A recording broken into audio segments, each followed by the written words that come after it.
504장 저 장미꽃 위에 있을 함께 부르겠습니다.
매일 매 순간을 살아갈 때 함께 부르겠습니다.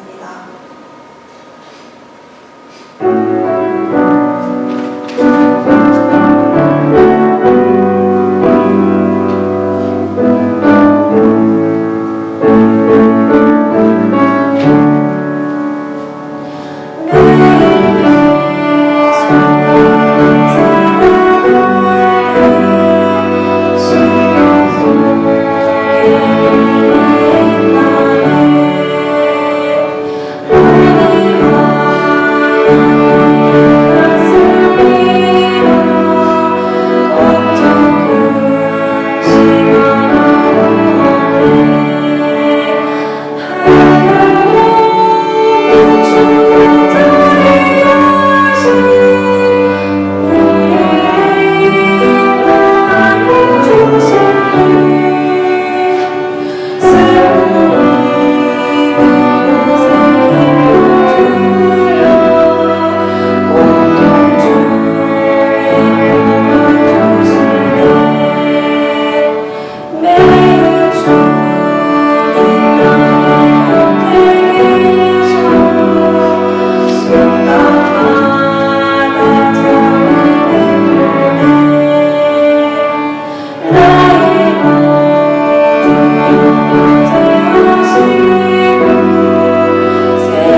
여러분들이 지도를 보시면 북미주에서 가장 중앙에 위치하고 있으며 또 가장 살기 좋기로 소문난 위니펙 교회에서 오늘 순서를 맡게 됐습니다.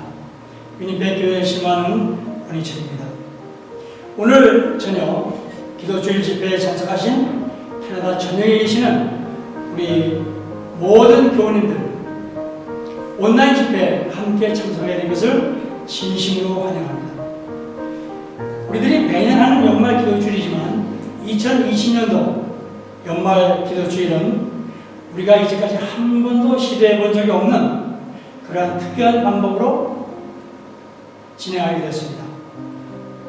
우리가 한 번도 경험해 보지 못했고 또 한 번도 듣지 못했던 코로나19라는 질병 때문에 이렇게 온라인으로 예배를 드리게 됐는데요. 제 개인적인 생각으로는 이런 일들로 인해서 오히려 굉장히 좋은 면도 있음을 느끼게 됩니다. 왜냐하면 이러한 어려움 때문에 우리 캐나다 전역에 있는 전 교인들이 함께 한 시간에 다 같이 찬미하며 기도할 수 있는 그런 큰 축복을 받았기 때문입니다. 오늘 저녁은 두 번째 저녁 예배 시간입니다. 오늘 우리 위니펙 교회에서 순서를 진행할 수 있도록 배정해 주신 우리 운영위원들께 진심으로 감사의 말씀을 드립니다. 순서를 맡은 분들을 잠시 소개해 드리면요. 찬미인도는 강도영, 반주에는 강도연, 그 다음에 바이올린에는 김진, 강태경, 우리 네 젊은 청년들이 수고해 주시겠습니다. 기도는 장석균 집사님께서 해주시겠고요. 특별 참여는 남성 사중창인데요. 우리 교회 남성 사중창 멤버는 좀 특이합니다. 뭐가 특이하냐면 10대 소년부터 80이 넘으신 노 장로님으로 편성이 되어 있습니다. 아마 다른 교회는 이런 것들을 보시기 힘드실 거예요. 특창에서 은혜 받으시기 바라고요. 마지막으로 오늘 은혜로운 하나님의 말씀을 대언해 주신 목사님은 어제와 같이 한국 광주 서중앙교회의 담임 목사님이신 이정환 목사님께서 바르게 정립한 재림의 징조라는 제목으로 말씀을 해주시겠습니다. 말씀을 통해서 더욱더 확실한 재림의 소망을 모두 갖게 되시기를 간절히 바랍니다. 감사합니다.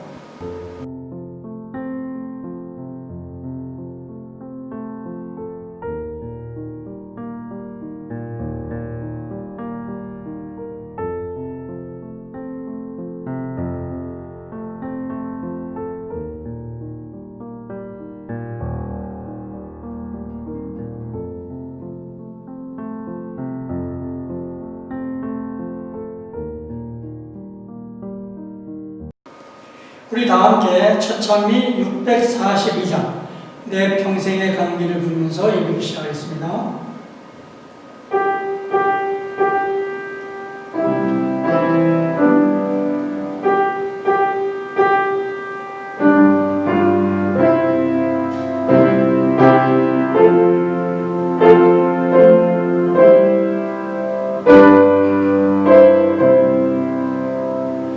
내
교회를 통하여 캐나다 모든 성도님들과 함께 이렇게 기도할 수 있게 해주셔서 감사드립니다.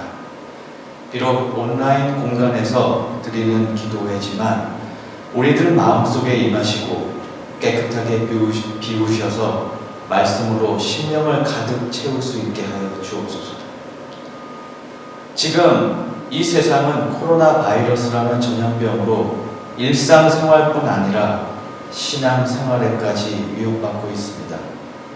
이 혼란 속에서 우리들의 신앙을 흔드는 많은 반성경적인 주장들이 우리의 눈을 흐리게 하고 때로는 마음을 훔치려고 하고 있습니다. 오늘 말씀을 전하시는 강사 목사님께 성령으로 함께 하시고 저희들을 성령으로 옷 입히셔서 오늘 이 시간 참 진리의 말씀을 저희 마음속에 심어 주십시오.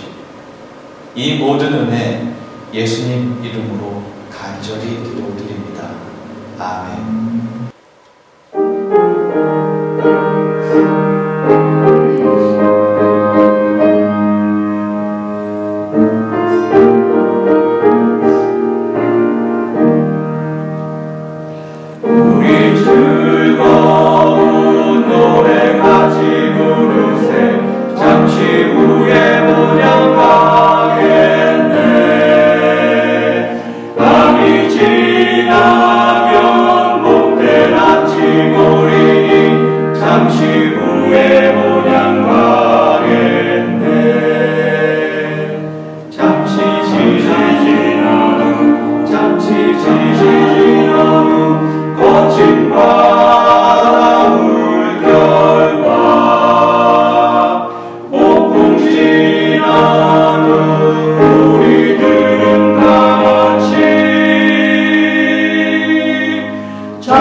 먼저 하나님의 말씀 마태복음 24장 14절의 말씀을 봉독하겠습니다. 이 천국 복음이 모든 민족에게 증언되기 위하여 온 세상에 전파되리니 그제야 끝이 오리라.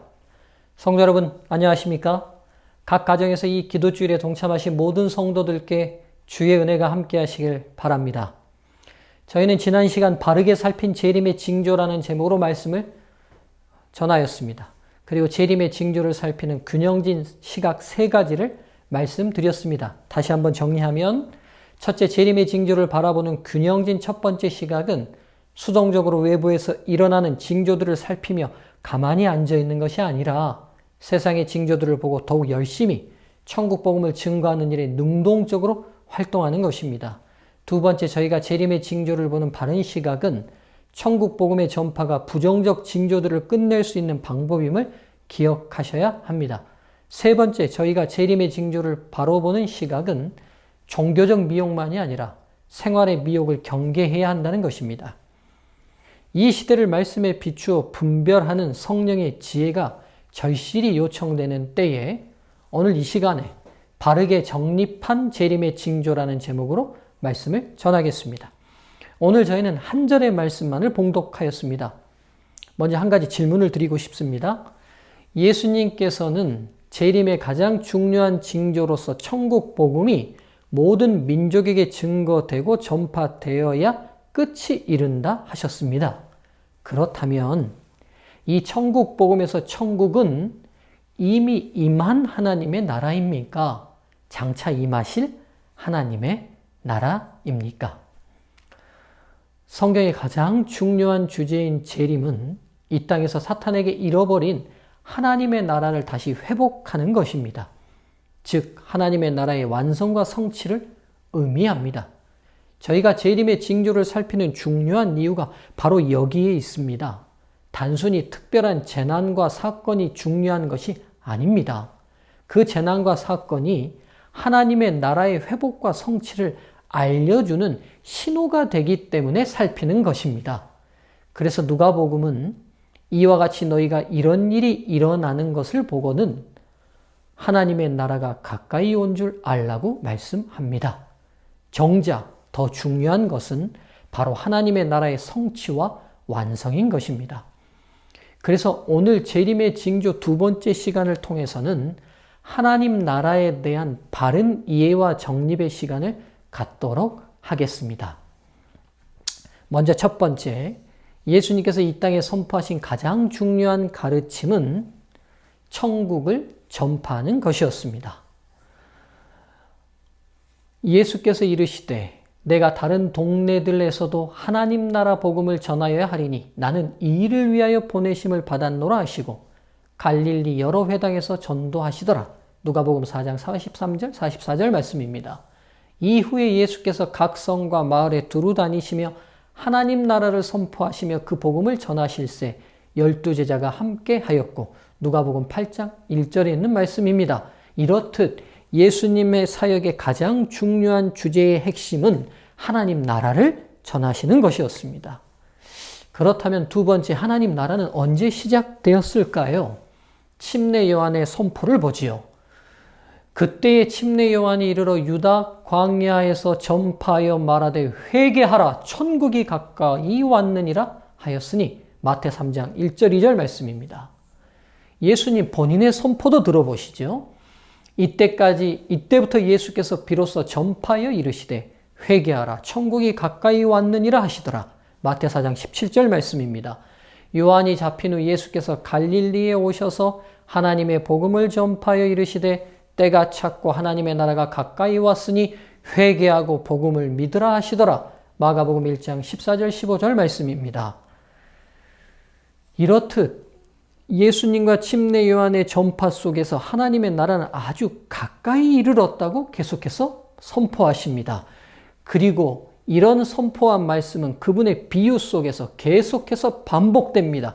천국은 마치라는 표현을 가지고 마태 13장 24절, 31절, 33절, 44절, 45절, 47절 등등 반복적으로 천국을 전파하십니다. 제자들의 선포도 들어볼까요? 가면서 전파하여 말하되 천국이 가까이 왔다 하고 거기 있는 병자들을 고치고 또 말하기를 하나님의 나라가 너희에게 가까이 왔다 하라. 어느 동네에 들어가든지 너희를 영접하지 아니하거든 그 거리로 나와서 말하되 너희 동네에서 우리 발에 묻은 먼지도 너희에게 떨어버리노라. 그러나 하나님의 나라가 가까이 온 줄을 알라 하라. 이렇듯 침례 요한, 예수님, 제자들의 모든 선포 속에서 하나님의 나라가 당시 아직 가까이 왔다고 계속적인 선포를 하십니다. 이 가까이 온 하나님의 나라의 건설은 대쟁투 346쪽은 이렇게 설명합니다. 그리고 가까이 왔다고 선포한 하나님의 나라는 그리스도의 죽으심으로 건설되었다. 즉 그리스도의 죽음을 통하여 완성된 하나님의 나라, 이 나라는 우리가 생각하는 특성들과는 다른 특성들을 가지고 있습니다. 세 번째, 그렇다면 이 하나님 나라의 특성에 대해서 좀 알아볼까요? 이 하나님 나라의 특성을 예수님 본인이 빌라도의 대화를 통하여 설명하신 부분이 있습니다. 요한복음 18장 33절에서 38절에 있는 말씀입니다. 이 부분은 쉬운 성경의 말씀으로 읽어보도록 하겠습니다. 빌라도는 다시 관저로 들어갔습니다. 그리고 그 안으로 예수님을 불러들여 예수님께 물었습니다. 당신이 유대인의 왕이요? 예수께서 말씀하셨습니다. 이것은 내 스스로 하는 말이냐? 아니면 다른 사람들이 나에 관하여 내게 한 말이냐? 빌라도가 대답했습니다. 나는 유대인이 아니요. 당신의 민족과 대제사장들이 당신을 나에게 넘겼소. 당신은 무슨 짓을 행했소? 예수께서 대답하셨습니다. 내 나라는 이 세상에 속하지 않았다. 만일 내 나라가 이 세상에 속한 나라였다면 내 종들이 싸워서 내가 유대인들에게 잡히지 않게 했을 것이다. 이제 내 나라는 이 땅에 속한 것이 아니다. 빌라도가 말했습니다. 그렇다면 당신이 왕이란 말이요? 예수께서 대답하셨습니다. 너는 나에게 왕이라고 바르게 말하는구나. 사실 나는 이것을 위하여 태어났으며 이것을 위하여 세상에 왔다. 나는 진리에 대하여 증언하려고 왔다. 진리에 속한 사람은 내 말을 듣는다. 진리가 무엇이요? 빌라도가 물었습니다. 이 말을 하고 빌라도는 다시 관저에서 나와 유대인들에게 가서 말하였습니다. 나는 이 사람에게서 아무 죄도 찾지 못하였소. 빌라도와 예수님의 대화를 통해서 분명히 나타난 중요한 이 나라의 특성은 세상에 국가적 권력을 나타내는 나라로 이 나라가 이 땅에 도래하지 않는다는 사실입니다.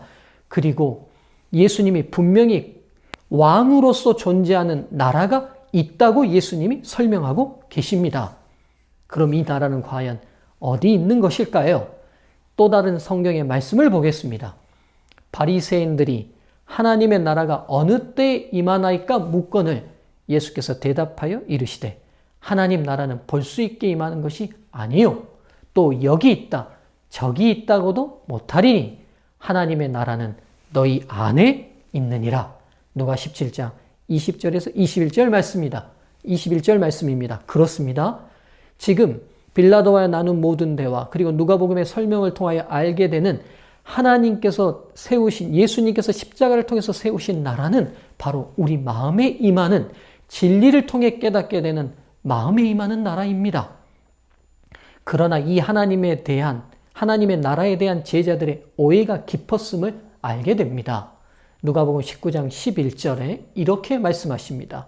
그들이 이 말씀을 듣고 있을 때 비유를 더하여 말씀하시니 이는 자기가 예루살렘에 가까이 오셨고 그들은 하나님 나라가 당장에 나타날 줄로 생각함이더라. 그 나라는 그분의 제자들이 믿고 가르쳤던 바와 같이 이 세상의 나라가 아니었다.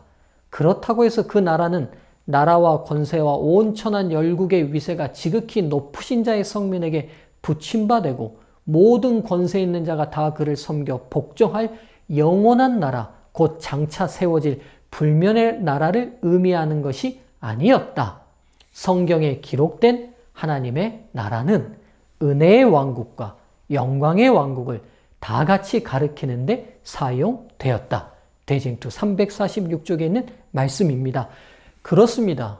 예수님의 십자가를 통하여 세워진 하나님의 나라는 우리의 마음속에 임하는 진리를 통해 깨닫게 되는 은혜의 왕국입니다. 그리고 이 은혜의 왕국은 우리 주님께서 영광 속에 다시 오시는 영광의 왕국과 만나게 될 것입니다.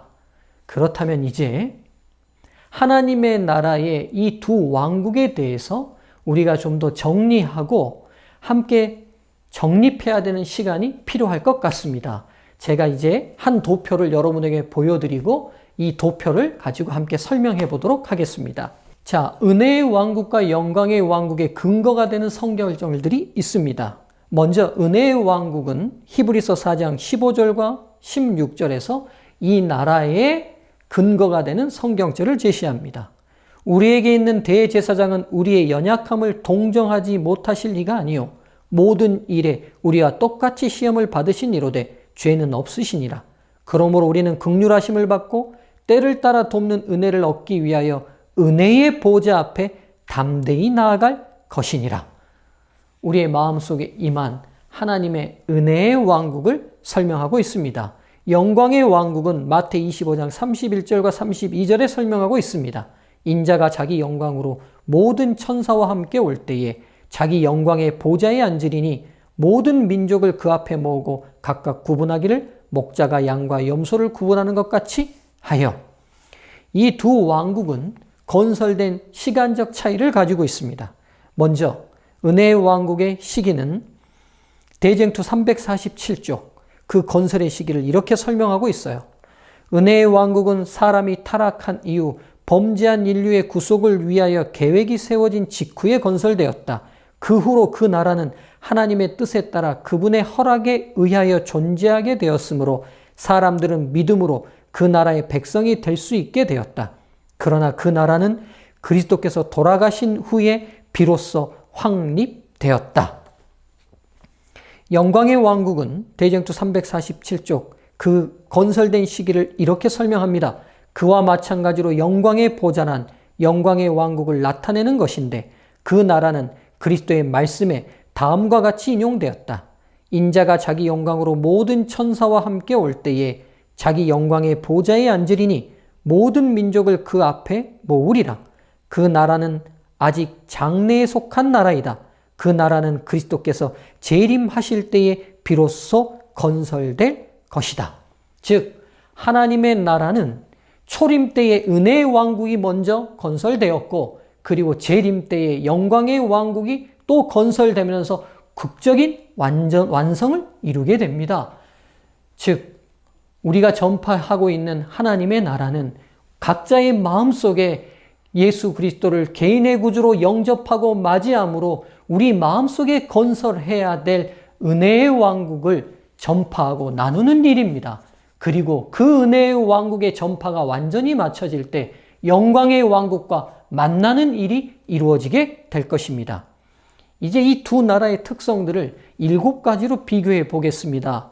먼저 첫 번째, 은혜의 왕국은 주님의 사랑의 주권을 받아들인 사람들의 마음과 심령에 건설된 왕국입니다.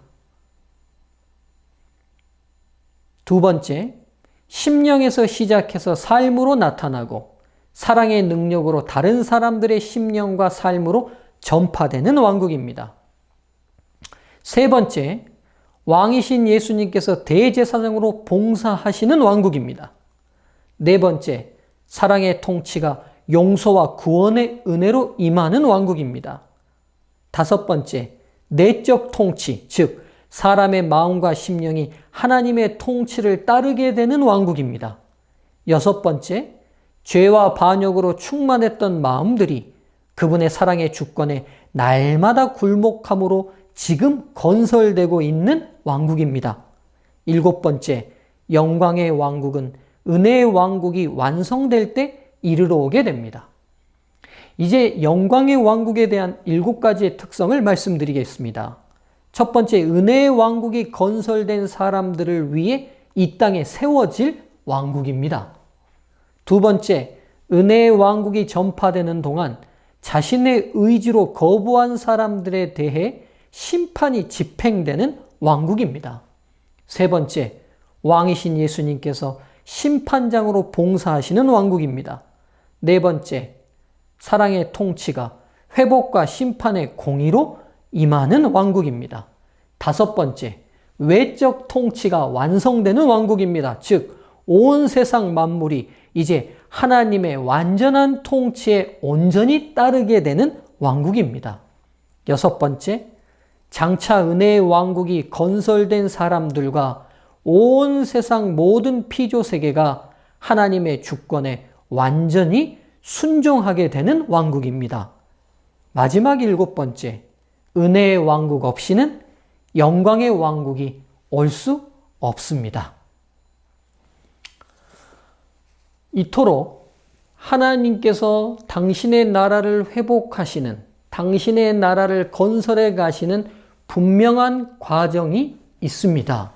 우리는 이 사실을 잘 이해하고 임하실 하나님의 나라를 기다리고 고대하는 일들이 어떤 일인지를 바르게 이해할 필요가 있습니다. 저희가 여기서 한 가지 생각해 보아야 될 문제가 있습니다. 은혜의 왕국이 먼저 회복돼야 하는 이유가 무엇일까요? 태초의 범죄, 즉 하나님의 나라의 상실이 이루어진 태초의 범죄의 현장으로 한번 가보시죠. 바로 눈에 보이는 가시적 하나님의 나라가 사단에게 점령당하기 전 아담과 하와의 마음속에 있는 은혜의 왕국이 먼저 점령당하는 것으로부터 시작됐다는 사실에 주목해야 합니다. 아담과 하와가 그들의 마음속에 하나님의 통치를 거부하고 그분의 주권을 인정하지 않음으로 인하여 그들의 은혜의 왕국이 상실되고 그리고 영광의 왕국이 상실되었습니다. 그렇다면 다시 영광의 왕국을 회복하기 위해서는 먼저 사람의 마음과 심령 속에 하나님의 사랑의 주권을 인정하고 순종하는 은혜의 왕국의 건설이 완성되어야 영광의 왕국을 온전히 회복할 수 있게 되는 것입니다. 사랑하는 성도들이시여, 재림의 징조를 바라보며 저희 신앙을 이렇게 정립합시다. 지금 바로 여기 내 마음이 하나님의 사랑의 주권이 적용되는 하나님의 나라가 되어야 합니다. 저희 마음에서 사탄의 통치 원리는 십자가에 못 박혀야 하며 하나님의 통치의 원리는 그리스도와 함께 살아나야 합니다. 장차 눈에 보일 영광의 왕국을 맞이하기 위해서는 눈에 보이지 않는 은혜의 왕국을 건설하는 일을 최우선으로 삼아야 합니다. 지금 내가 있는 가정이, 일터가, 교회가, 사회가 하나님의 나라가 되어야 합니다. 이제 오늘의 말씀을 정리하며 화인 여사의 두 부분의 말씀으로 마무리하고자 합니다.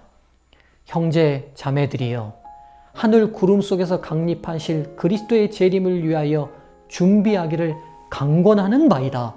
날마다 그대들의 마음에서 세상에 대한 사랑을 제거하라. 그리스도와 더불어 교제하는 것이 무엇인지 경험으로 이해하라. 그리스도께서 모든 믿는 자들에게서 찬양을 받으시며 오실 때 그대들이 평강 가운데서 그분을 맞이할 사람들 속에 있도록 심판을 준비하라. 그리스도께서는 당신의 교회 안에 당신을 나타내 보이기를 간절히 바라신다. 그리스도의 품성이 그분의 백성들 속에 완전하게 재현될 때에 그분은 당신의 것을 찾으시려고 이 땅에 강림하실 것이다. 사랑하는 성도님들이시여, 오늘 저희는 땅끝까지 전파되는 하나님의 나라 재림의 징조의 가장 중요한 이 핵심적 요소의 하나님의 나라가 무엇인지 다시 정립해 보았습니다. 영광 속에 이 땅에 다시 오실 우리 주 예수 그리스도를 맞이하기 위해서는 오늘 우리 안에 하나님의 사랑의 통치와 사랑의 주권에 온전히 굴복하는 은혜와 사랑의 왕국이 건설되어야 합니다. 오늘 이 일을 위하여 성령께서 약속되어 있습니다.